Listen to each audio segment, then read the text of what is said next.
VCY America presents Crosstalk, a nationwide call-in program discussing issues that have an effect on our families, our communities, our churches, our nation, and our world. Crosstalk, an opportunity for you to voice your concerns for biblical principles. And now live by satellite and around the world on the internet at vcyamerica.org. Here is today's Crosstalk. And welcome to Crosstalk here on the VCY America Network. Jim Schneider with you today. What a joy it was to be at our kids camp last week, ministering to boys and girls ages 8 to 13. And what a critical age, reaching boys and girls with the gospel message and certainly having impact in their lives before they get so embroiled and entrenched in the vices of this world. And special thanks to those who have been praying for our Kids Camp ministry over the past few weeks, as what a joy to see young people come to know the Savior. Certainly issues do abound all around us, and we understand totally that it is only the life-changing message of the gospel that is certainly going to change things, change one life at a time. And certainly it behooves us to stay alert, to understand the times in which we live, and to be salt and to be light. And today's Crosstalk program, we're going to be providing you an update here on the UN Treaty, and also be taking a look at various news items that have been going on over the past several days to keep you informed and abreast of what is taking place. Recently, we had Phyllis Schlafly on the air with us to talk about the UN Convention on the Rights of Persons with Disabilities. And we noted that just a week ago Thursday, it had been slated for a vote in committee, and then all of a sudden, mysteriously, it was gone. The committee had indicated that they would not be meeting, and all of a sudden that issue was off the table for that given week. Well, last week, Thursday, it came back on the table, and the committee did meet, and the committee did pass this UN Convention on the Rights of Persons with Disabilities. Getting an update here from lifenews.com. It's the latest threat to parents' rights, and no one knows about this. Last Thursday, the Senate moved one step closer to making it the law of the land. It is a UN treaty. It sounds harmless, but it is the Convention on the Rights of Persons with Disabilities, masks a cunning attack on parental authority, unborn life, and U.S. sovereignty. As Phyllis Schlafly points out, the U.S. already enacted the strongest piece of disabilities legislation in the world. The idea that the UN can provide more benefits or protections for persons with disabilities than the U.S. is bizarre, she writes. The United States always treats individuals, able or disabled, rich or poor, innocent or guilty, better than any nation. Democrats argue that it would help the rest of the world catch up to our standards, but as Senator Jim DeMint and others have made clear, the United States does not need to sign away its rights to provide leadership in that area. Specifically, it gives the United Nations a profound stake in the United States law and the rights of people across the country. This Convention on the Rights of Persons with Disability takes aims at parents, declaring that an international body, not moms and dads, will be the ultimate authority on issues like education. The treaty slips in phrases like the best interest of the child, which, as Senator Rick Santorum pointed out, that is a red alert alarm word. He said that means that the government officials or courts will be in the position of deciding what's in your child's best interest, not you. It's not you as the parents. It's a governmental body. It's the courts. It's the UN tribunal that will determine what is in the best interest of the child. Well, under this, the acronym is CRPD. That stands for the Convention on the Rights of Persons with Disabilities. Under the CRPD, the government would supersede parents in setting course plans for both gifted and special needs kids. The Homeschool Legal Defense Association is concerned, and rightly so. And of course, it wouldn't be a UN proposal if it didn't include a backdoor to greater abortion access. The feminists saw to it that this treaty about disabilities includes language in Article 25 that requires signatories to provide persons with disabilities free or affordable health care. Schlafly notes that this includes the area of sexual and reproductive health and population-based health programs. The translation of that is that the global community could force America to sanction sterilization or abortion for the disabled at taxpayer expense. Although Senator DeMint had managed to delay this a week in committee, 3 of its Republican members, along with the Democrats, voted to send the treaty to the Senate floor where it could be ratified as early as this week. Those 3 Republicans that voted in favor of passing this on to the full Senate were Senators John Barrasso of Wyoming, Richard Lugar of Indiana, and Johnny Isakson of Georgia. The convention needs 67. It's a UN treaty. It needs a 2/3 ratification vote. Would need 67 votes to pass, which means at least 34 senators would have to vote in opposition to it. Now, because of its name, the Convention on the Rights of Persons with Disabilities, right away one would think, who can be opposed to having rights for those with disabilities? But folks, it goes well beyond this. As we mentioned, this puts the U.S. sovereignty on the line. It gives this UN body then rulemaking authority and allows for the jurisdiction that would be established here through courts, through the UN globalists, to make that determination of what is in the best interest of the disabled child, not mom and dad, but through the auspices of the legislative or governing bodies would make that determination. And, of course, the whole aspect of this body having the ability to sanction sterilization or abortion for the disabled at taxpayer expense. This passed out of committee. It will be going to the Senate floor. We have not received word yet when it will go to the Senate floor, but at least 34 senators must vote in opposition for this. Otherwise, this will become the law of the land, joining the United States, surrendering its sovereignty to the United Nations to enforce this Convention on the Rights of Persons with Disabilities. I'm going to provide for you a phone number to your U.S. Senator for you to contact them in regard to this matter. You can contact them. I'll give you the main switchboard number and a website where you can find the individual phone numbers for your U.S. senators who represent your state. You have 2 of them, and it's really important that you contact both of them with your viewpoints on this issue. The telephone number to the United States Senate switchboard is 202-224-3121. That's 202-224-3121. To get the individual senators' phone numbers directly to their office, you can find them very quickly when you go to senate.gov. Senate.gov, and you'll find a link there, a handy link to find your senators. You can just punch in your state, and your 2 U.S. senators will come up, including their email addresses, including their direct-to-office phone numbers as well. But it's being reported here through lifenews.com and from the Family Research Council that it could be this very week. The Senate calendar is not established, and that vote could come up at any time.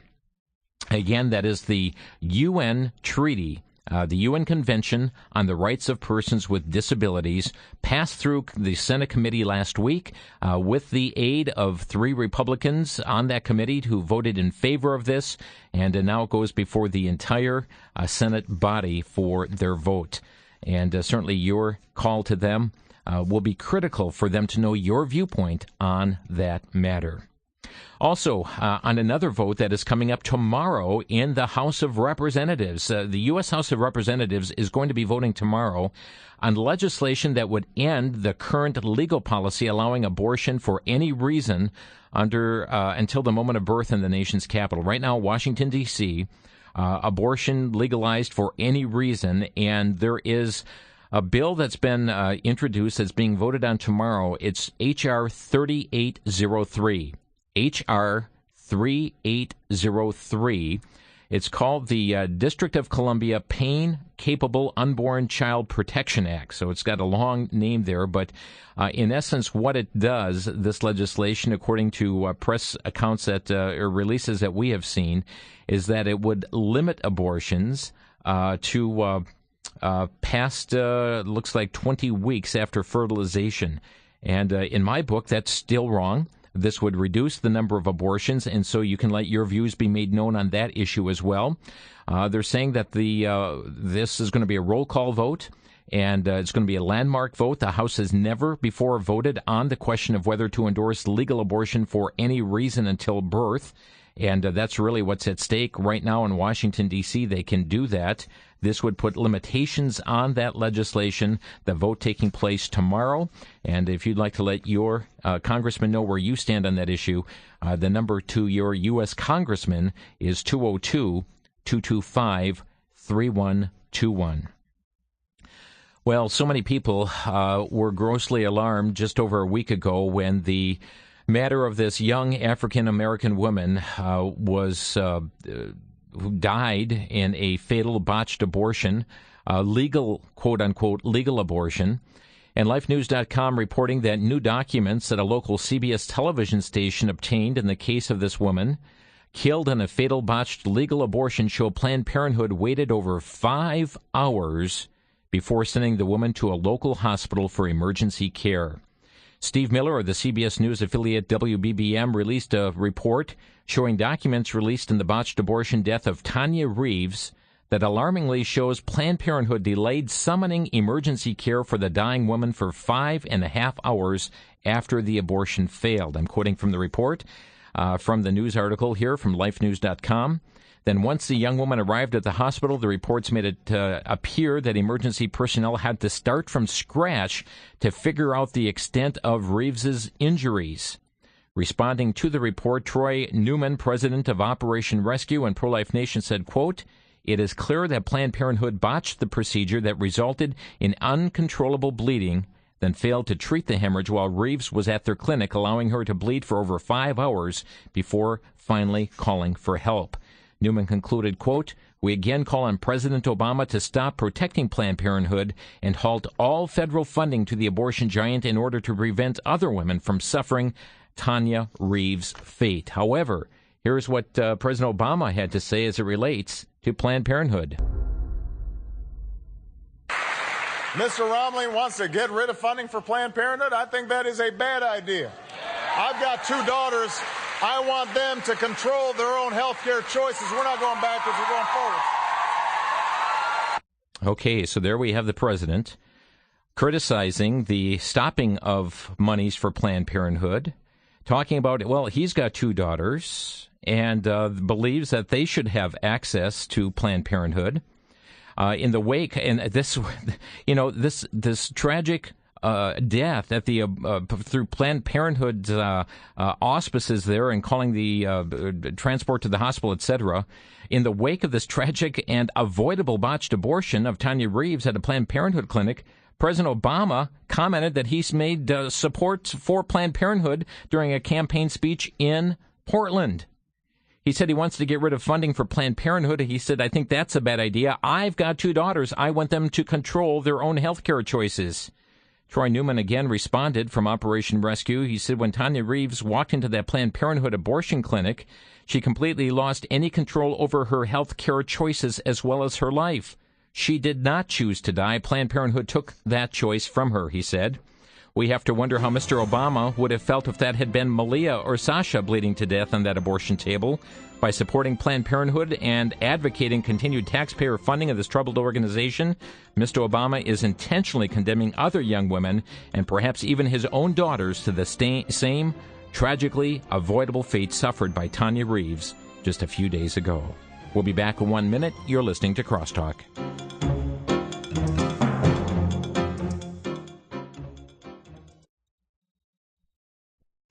Back to Genesis with Dr. John Morris, creation author at the Institute for Creation Research.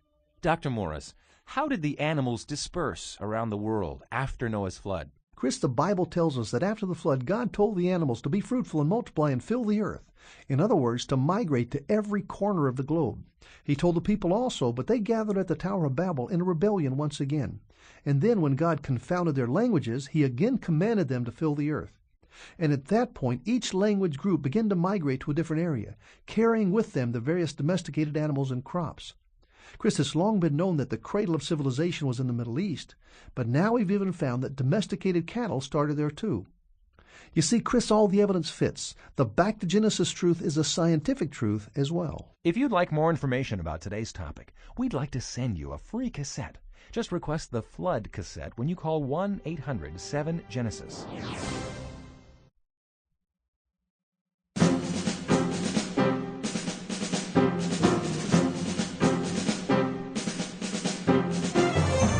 You're listening to Crosstalk here on VCY America. Just want to repeat our top story here today about the UN Convention on the Rights of Persons with Disabilities did pass through the Senate committee last week. And certainly, not only is this an attack on the U.S. sovereignty, but also on parental authority as well as unborn life.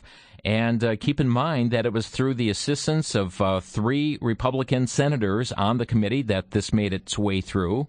Keep in mind also that when this had a hearing in the United States Senate, that Senator John McCain went before the committee to support this UN Convention on the Rights of Persons with Disabilities. It doesn't matter whether your senator has an R behind their name or a D, they need to hear from you. And the number to contact your U.S. Senator is 202-224-3121. That's 202-224-3121. And again, that could be coming up for a vote, we're told by pro-family groups, any day, could even be this week in the United States Senate. Well, we were just airing that clip, certainly another horrible, tragic death at a Planned Parenthood facility where one was transported to the hospital in the Chicago area.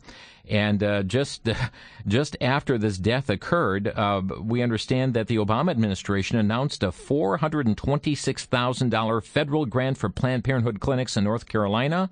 And earlier this month, a $343,000 cut to Planned Parenthood and other family planning services in the state. And what is happening is more often than not, when states are pulling funding for Planned Parenthood, that the president is seeking to restore funding through your federal tax dollars.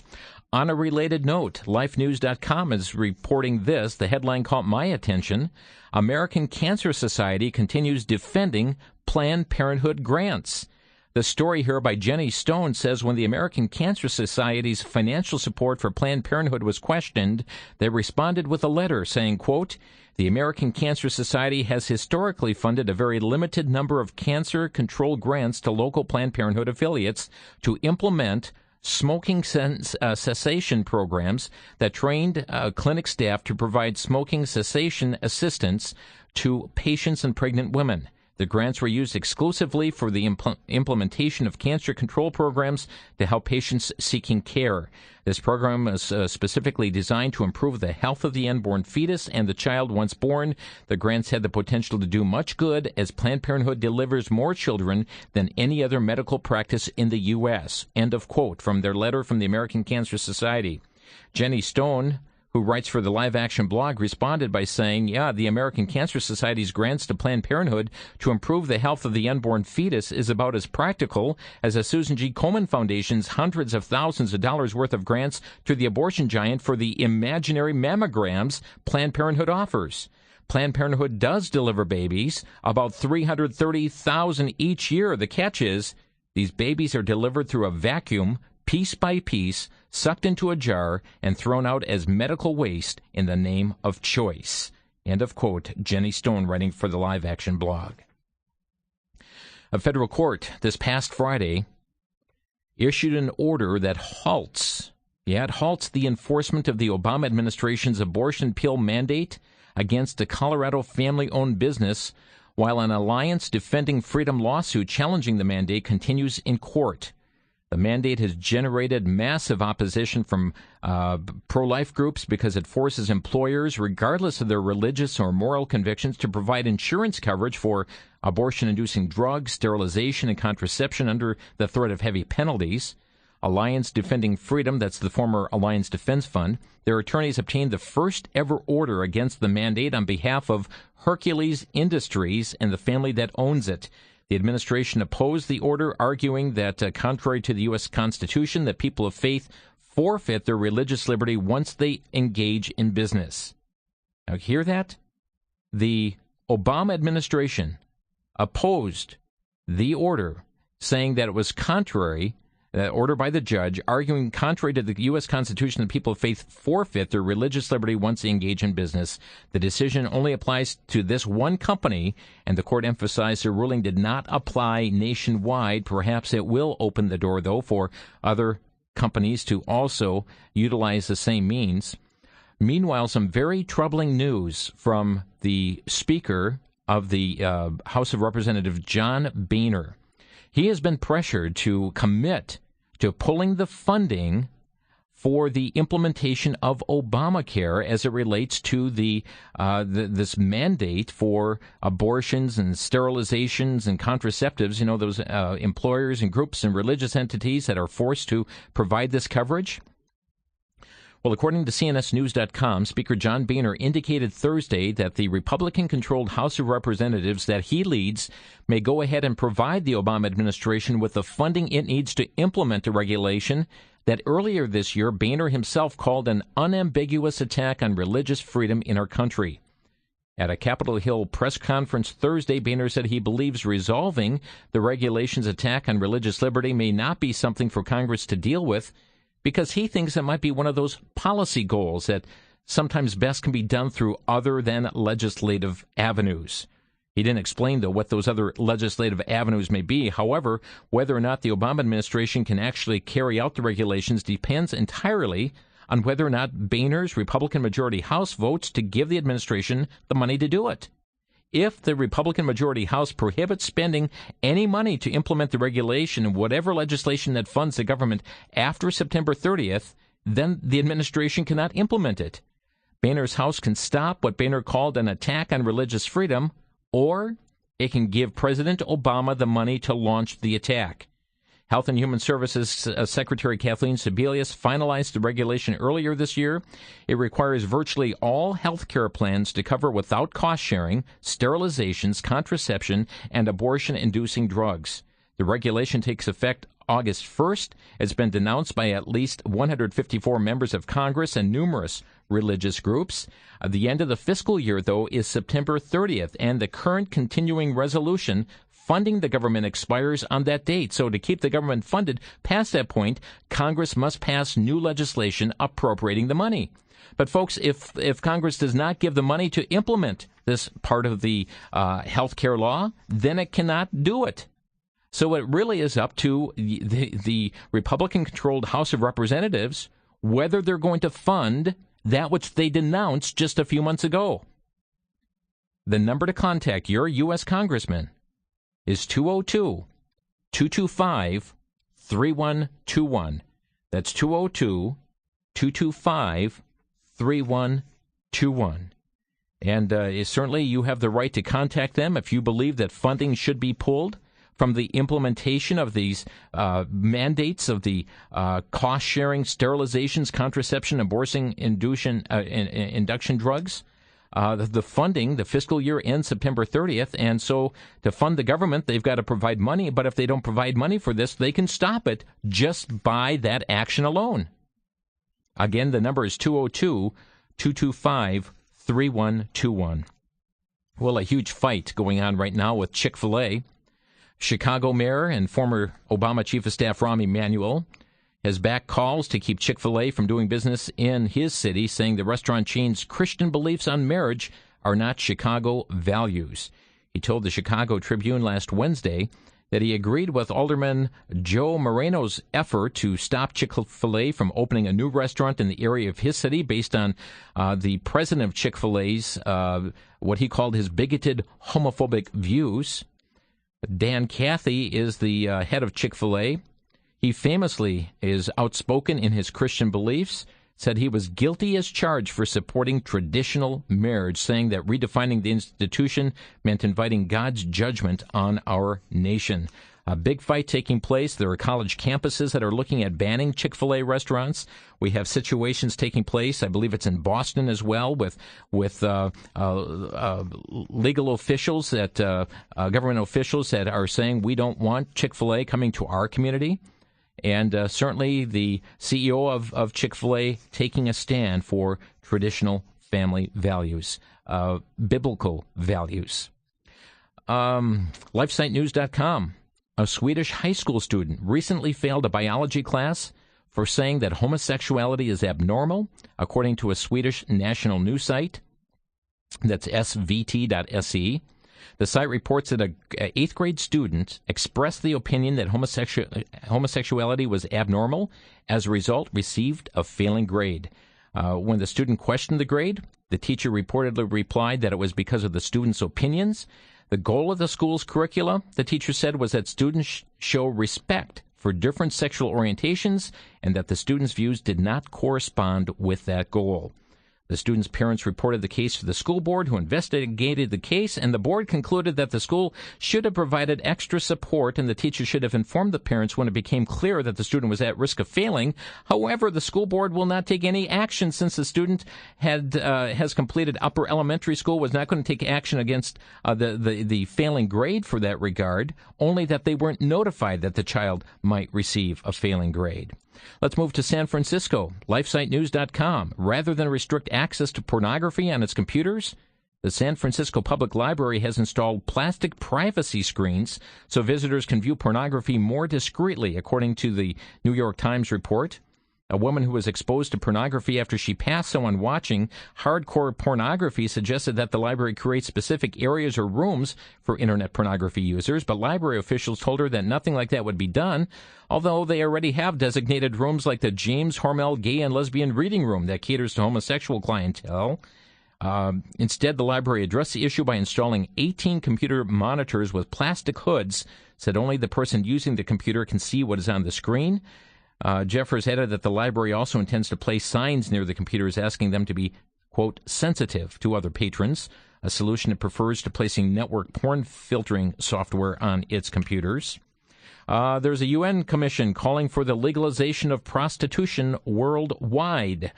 And just saying that they're calling laws against prostitution bad laws, saying that criminalizing injecting drug use and prostitution stands in the way of effective HIV responses. They interviewed prostitutes, activists, and public health advocates in 140 countries across the world to come to its conclusions.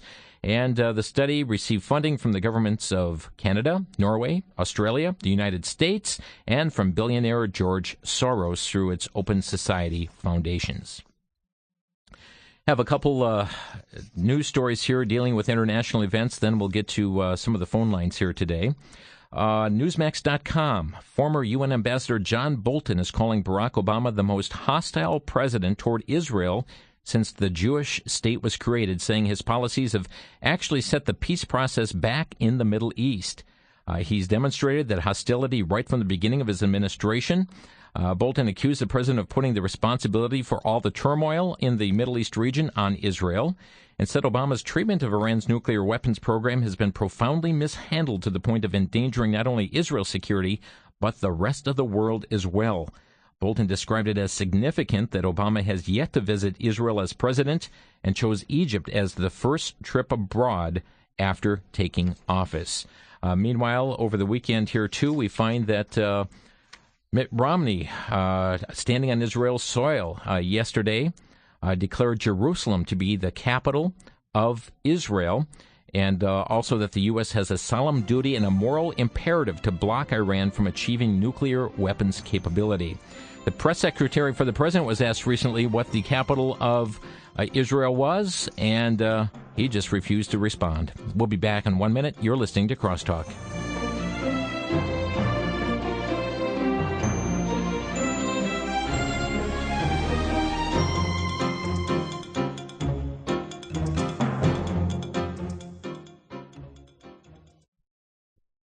The New England Primer was introduced in Boston in 1690 by Benjamin Harris. It was the first textbook printed in America. For a century after its introduction, it was the beginning textbook for students, and until well into the 20th century, it continued to be a principal text in all types of American schools. The founders, as well as millions of other Americans, learned to read from the New England Primer and the Bible.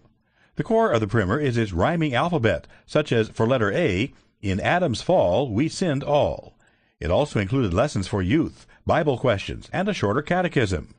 To obtain a pocket-sized hardcover edition of this 1770 historical reprint, send a donation of $8 or more to VCY America, 3434 West Kilbourne Avenue, Milwaukee, Wisconsin 53208. Simply ask for the New England Primer. To make your donation by phone, call 1-800-729-9829. That's 1-800-729-9829.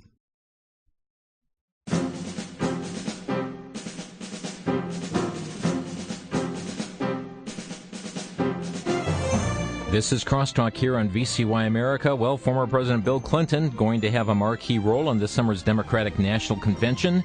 He's going to be making a forceful case for President Barack Obama's reelection and his economic vision for the country. CNN reporting that Chinese direct investment in the United States could hit a record high in 2012, according to a new research report released last week. Total Chinese foreign direct investment in the United States is on a pace to reach at least $8 billion this year, according to the report from the research firm Rhodium Group. That would top the previous record of $5.7 billion reached in 2010. This Rhodium Group tracks all these investments of acquisitions and so on. They said this year's pending multi-billion-dollar acquisitions include Dalian Wanda's $2.6 billion bid for the movie theater chain AMC and Chinese aerospace manufacturer Superior Aviation's $1.8 billion bid for Wichita, Kansas-based aircraft maker Hawker Beechcraft. Chinese investigators, need to be investigated. Chinese investors are targeting a variety of American industries for investments. Other industries in focus are renewable energy, aerospace, electronics, and banking. That's banking, and the risks include national security and transportation and transparency concerns as well. Well, the Pentagon has ordered a couple of Mi-17 helicopters earlier this year to replace severely damaged aircraft, and in recent days it purchased 10 more helicopters to replace their aging Afghan aircraft. The helicopters purchased from Russia.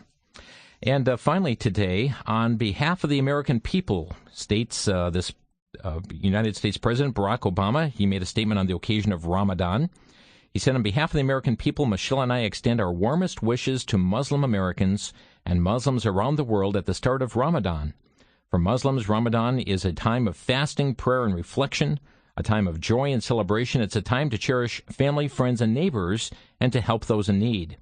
This year, Ramadan holds a special meaning for those citizens in the Middle East and North Africa who are courageously achieving democracy and self-determination, and for those who are still struggling to achieve their universal rights. I guess it includes the Muslim Brotherhood takeover of Egypt. He said the United States continues to stand with those who seek the chance to decide their own destiny, to live free from fear and violence, and to practice their faith freely. That is, unless you're coming under the rules of Obamacare, where forcing those with religious convictions to have to buy into this sterilization and abortifacients and things like that. Here in the United States, Ramadan reminds us that Islam is part of the fabric of our nation, and that from public service to business, from healthcare and science to the arts, Muslim Americans help strengthen our country and enrich our lives, reports the president. And then he concluded his statement by saying this: even as Ramadan holds profound meaning for the world's 1.5 billion Muslims, it's also a reminder to people of all faiths of our common humanity and the commitment to justice, equality, and compassion shared by all great faiths. In that spirit, I wish Muslims across America and around the world a blessed month, and I look forward to again hosting an iftar dinner here at the White House. Ramadan Kareem. That is the statement made by President Barack Obama on the occasion of Ramadan. If you'd like to comment on these stories here today, let's open our phone lines. Our number here to Crosstalk is 800-733-9829. 1-800-733-9829. If you would like to get your reaction to these stories here today from the UN Convention on the Rights of Persons with Disabilities, with the tragic death taking place outside the Chicago area through a Planned Parenthood, a person going into Planned Parenthood, evidently to take the life of their newborn or of their preborn, and then this botched abortion turns into the death of the mother as well. And on the wake of that, President Obama calling for continued funding for Planned Parenthood. It's necessary. He's got 2 daughters and wants them to be able to control their own health care choices. If you have comment on those issues, you're welcome to call. Also, the aspect here, maybe you want to give comment. How do you feel about the American Cancer Society giving grants to Planned Parenthood? And then also, if you have comments on the funding of the this healthcare mandate that's coming about, that Speaker John Boehner is seeking to not take any principled stand in opposition to it. Well, he spoke volumes against it previously, but not so much anymore. Maybe you've got a comment about Chick-fil-A and their stand that they're taking on marriage and the attacks that are coming from government leaders in opposition to them. And also certainly like to get your comments on issues that are going on the international basis as well. I mean, what's your position here on the United States providing for monies here for outsourcing our helicopter purchases to Russian companies and workers, or some thoughts on the comments from the president on Ramadan? Our telephone number here, 800-733-9829. That's 800-733-9829. Lines are open. You can get right through if you dial us right now. Let's go to Watertown, Wisconsin. Anna, you're on the air. Hi, God bless you. Yeah, it's very interesting how our president is pushing this agenda. Islam is not a religion. It is a political agenda. And the more we let our loved ones and our neighbors realize this, the more they will hopefully see that this is not something to fool with. It is something that Christians need to rise up and take our God seriously. He loves us, but we can only push him so far. Chick-fil-A on Facebook. Go to Facebook maybe once or twice a week, and the people that are standing up for Chick-fil-A, the wonderful, from what I understand, they are a wonderful Christian company. Tell me if I'm wrong from what you know, but again, the Christians were standing up for a company that stands behind its customers. And you want to stand behind someone, stand behind VCY, stand behind our Christian counterparts. My husband runs a company that we stand for Christianity, and he put his foot down many, many, many times. And I work there also, and I put my foot down lovingly with all of our employees, and the Lord is smiling on my husband's company. It's done nothing but grow. You know, Anna, the assaults are coming more and more against businesses, and I know there's been national movements and boycotts now targeted against Chick-fil-A because of their stand saying that marriage is between one man and one woman. I mean, we've known that since the beginning of time, yes. And they stand up for the biblical value that marriage is between one man and one woman, and because of their quote-unquote homophobic remarks, being targeted in that regard. And thanks for sharing your comments with us. Certainly do appreciate it. Thank you. Bye-bye now. Our number to Crosstalk, 800-733-9829. And taking your phone calls here today. Let's go next to Sarasota, Florida. And Margaret, you're on the air. Hi, yes, I'd like to make a comment. I've been a Christian since 1972, and I raised six Christian children that are they're grown now, and they're serving the Lord in different capacities. But I'd like to say that I think that the Christians in this country need to take a deeper look at what we're dealing with, and we're dealing with issues of our personal freedoms. We have to stand up for freedom at this point, and I don't believe that there's any political party in Washington, D.C. anymore. I believe it's just corporate America, and which corporation is going to be on top. I'm really concerned that we're losing our freedom, and they're disguising it by making us argue over this issue or that issue, but the freedoms are what we're losing with our forefathers. And by the way, Washington, D.C.'s mother was a descendant of mine. Well, I was a descendant of her, Martha Washington. So I'm really appalled at when I'm seeing the arguing and the bickering that's going on, and nobody's standing up for our freedoms, because if we lose our personal freedoms in this country, we have lost everything. Thank you for your thoughts on that, Margaret. And certainly those basic freedoms that we see in the First Amendment, and yet we have the freedoms as long as you agree with our viewpoint. For instance, that's why we're seeing the attacks against like the companies that will take a principled stand on marriage. This is, we certainly see the aspect of tax dollars going to it. I think as Abraham Lincoln says, we have forgotten God, and that's such an integral part of our discussion today, that we as a nation have turned our back on God. And until we have our eyes focused on Him and recognizing the fact that everything we have comes from Him, it's God that gives us the ability to get wealth. It's God that gives us the ability, the hands, the skills that we need, and certainly the freedoms that we have do come from God. And it behooves us to recognize that it's only when a life is changed through Jesus Christ that one's eyes are really open to the knowledge of the truth. But certainly we need to be that salt. We need to be that light in our society in so many different ways. Let's go to Connie in Oak Creek. You're on the air. Hi, I would just like to say that I read online that August 1st, which is Wednesday, that everybody who agrees with the president of Chick-fil-A should go and eat at one of their restaurants to encourage them. And the closest one I know to the Milwaukee area is in Racine at Regency Mall. And I think as brothers and sisters in Christ, we really are obligated to stand by our fellow Christians. And I really encourage everybody, wouldn't it be wonderful if there was a line outside of the mall waiting to get in to show our support and encouragement for our brothers and sisters in the Lord? Thanks for sharing your thoughts here, Connie. Thank you. To Samantha, go ahead, you're on the air.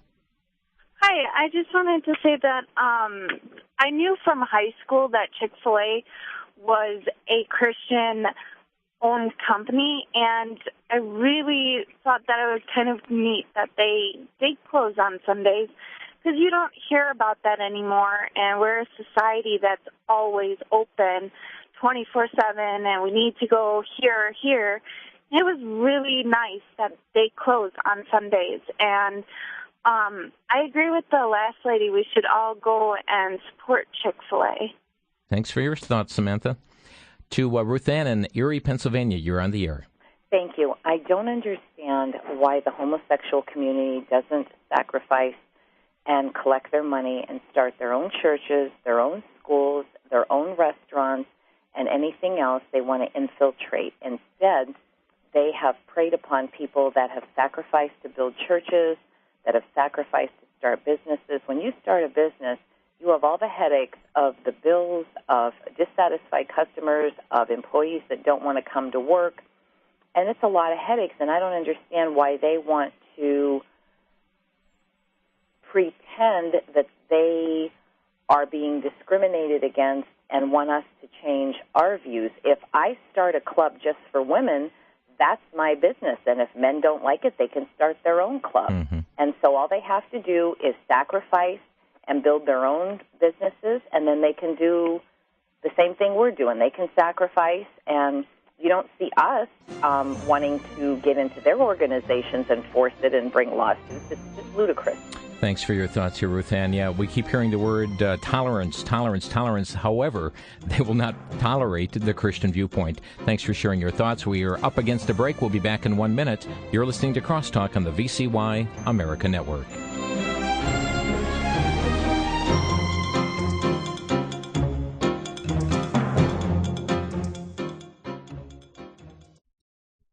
For the Worldview Weekend Minute, I'm Brandon House. Our website is worldviewweekend.com. Today, number 20 on our list of 20 characteristics of false teachers embraced by the false church. Number 20, false teachers deny the deity of Jesus Christ. 1 John chapter 4, verses 2 through 4 speak to this. By this you know the Spirit of God. Every spirit that confesses that Jesus Christ has come in the flesh is of God. And every spirit that does not confess that Jesus Christ has come in the flesh is not of God. A true Bible-believing Christian proclaims the deity of Jesus Christ, that God was Emmanuel, God with us. Do you know that many of the false teachers of the Word of Faith and the New Apostolic Reformation teach that Jesus came to earth not as God, but as a man, and that later when he was baptized, the Holy Spirit fell on him, then he began to do things that were divine, but he came to earth as simply a man to start with. And you can also be like Jesus, who was born a man and then become divine. This is what many of the false religions are teaching today.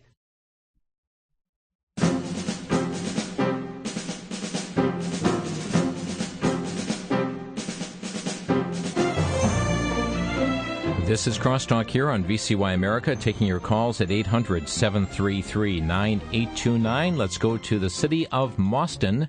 And Mason, you're on the air. Hello, and God bless you. I have a couple of points. One is that anything that comes out of Mr. Obama's mouth is not anything that's helpful to the country at all. And I call him Mr. Obama because he's not presidential by any means.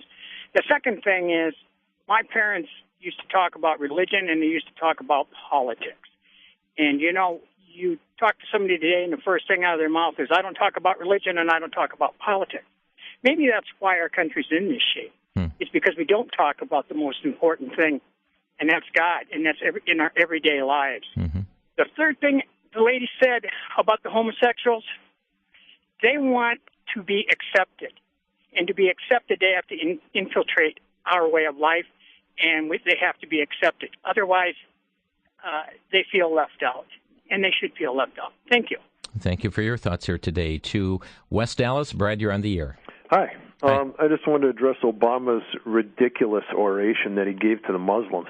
All that proves that he's not a Christian, and so does all the money that he saw the Planned Parenthood got that we didn't want them to get, prove that he's not a Christian, because that's murder.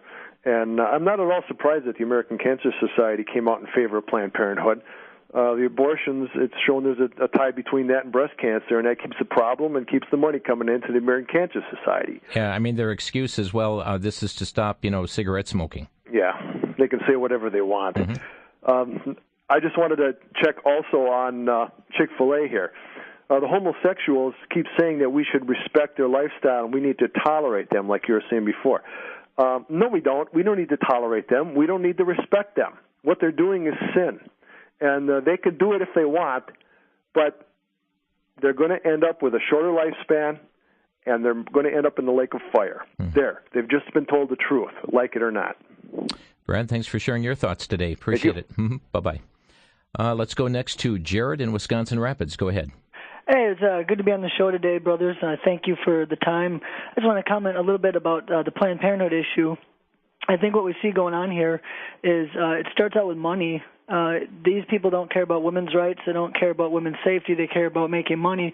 And they're small players way down in part of the eugenics movement. And the issue here is that the global elite are maneuvering this world and preparing themselves a great one-world government. But what they don't realize is that this new world order that they're trying to bring in is really just a preparation for the Antichrist. And just like a guy slipping on a glove, their little kingdom that they're trying to create is actually going to be taken by the Antichrist and his system. And the Lord gives us, in Matthew 24, the keys to how this is all going to play out. And he tells us after the abomination of desolation is set up, we need to hide, and that the elect need to hide out. And then in the sixth seal, when the Lord Jesus comes in the clouds of the air, he's going to tell... Well, yeah, and Jared, I'm not. We're not going to go that direction here today. You're dealing in areas of eschatology. Frankly, I disagree with your assessment there. I agree with some of your earlier opinions in that regard, but want to stay on topic here with these stories here today. Thank you for your thoughts. To Randy in Georgia, you're on the air. Thank you, Jim, for taking my call. Yeah. Well, considering Chick-fil-A, all you have to do is read Truett Caffey's books, and you'll know that he was a great man, a great Christian. And I've been preaching for over 30 years. I don't know how this nation has got the shape it's in, but all I can tell you is there was a poem written a long time ago. I'm not sure who wrote it. And this is what the man said. When nations perish in their sins, 'tis in the church the leprosy begins. So I think we all know the reason is because of the churches the last 30 and 40 years. I wrote a book. I've said it before. I wrote a book about America gone too far gone. Yeah. Appreciate you, Jim. Thank you, Randy. Keep up the good work. Appreciate your call. To Edie in Texas, you're on the air. Is it Eddie? Yes, sir. Go ahead, you're on the air. Yes. Don't listen to your radio. Listen to me, please. Yes, thank you, brother, for taking my call. I just want to comment on the issue of the Chick-fil-A's up in Boston, sir, that his community has got a wake-up plan for, plan for, it's plan being, it's in his plans, that all this will be come to pass, we'll be persecuted. And I'd just like to share that we'll be supporting Chick-fil-A on Wednesday, a group of us, our church here in the Lower Rio Grande Valley. And thank you so much for giving us this opportunity to share our thoughts, sir. Thanks, Eddie. And to Sherry in Ohio, our final caller today, go ahead. Yes, thank you for taking my call. I just wanted to say, I think back of the story of Esther, how she was called in, and no one even knew that she was a Christian or a Jew, and had no idea what her testimony was. But God says she was called for such a time as this, and she stepped up when it really mattered. And I think God is giving us Christians another chance to step up with a Chick-fil-A, excuse me, and really take a stance and say they're doing the right thing. And it doesn't matter what the world does to us. This is just the beginning. If we're not willing to take that little step now, God be with us, because we're in big trouble. Thank you, Sherry, for your thoughts. I certainly concur with you here that the Lord has us here not by accident, but we're here for such a time as this. Thanks for the call. And appreciate each of your calls and responses to the program here today, as we certainly share with you some important issues, things that are going on currently in the news, as well as a couple of pending votes, one of which deals with this UN Convention on the Rights of Persons with Disabilities. It passed through a committee hearing last week. Both Republicans and Democrats alike cast their votes. 3 Republicans on the committee, John Barrasso, Richard Lugar, and Johnny Isaacson, voted to send this treaty to the Senate floor where it could be ratified, we're told, as early as this week, reports the Family Research Council. You can contact your senators. There needs to be at least 34 senators that would block this UN Convention on the Rights of Persons with Disabilities. The phone number is 202-224-3121, 202-224-3121, or by reaching your senators through Senate.gov. Quickly to recap, as Phyllis Schlafly pointed out to us, not only does it strike at the sovereignty of our United States, but also allows governmental bodies and entities, UN-controlled entities, to determine what is in the best interest of children. Not you, the parents, but what they decide through courts and legislative means. Thanks for joining us on another day of Crosstalk. Tell a friend and have them tune in each weekday at the same time. Thanks for joining us.